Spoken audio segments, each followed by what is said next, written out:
Naaresto ng mga tauhan ng Criminal Investigation and Detection Group o CIDG sa sarili nitong pamamahay ang isang kandidato sa pagkagobernador sa lalawigan ng Guimaras matapos na masangkot sa swindling. Ayon sa report, kamag-anak raw ito ng asawa ng Pangulo pero wala pang pahayag ang palasyo sa insidente. Narito ang balita ni Paul Montibon.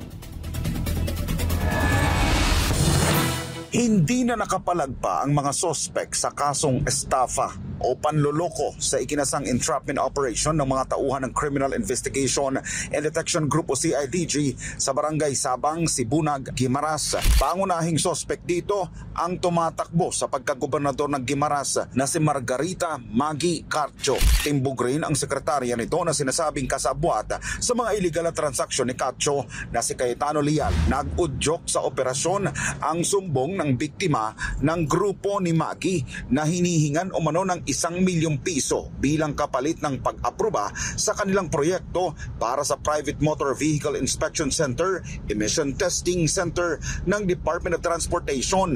Sa kabilang banda, arestado rin sa naturang operasyon ang 2 pang miyembro ng Philippine Coast Guard na nagsisilbing security ni Catcho dahil sa paglabag sa gunban. Kilala ang mga ito na sina Marwin Parpan, 31 anyos ng Dipolog City at Rico Mailan, 27 anyos ng Sandulot, Siaton, Negros Oriental. Ayon sa PNP Region 6, sinampahan na ng kaso ang 4 habang patuloy ang mga otoridad sa pangangalap ng karagdagang ebidensya laban sa mga ito. Nauna nang iginiit ng sospek na si Catcho na kamag-anak nito ang mismong First Lady na si Lisa Marcos, bagamat wala pang pahayag ang Malacanang dito.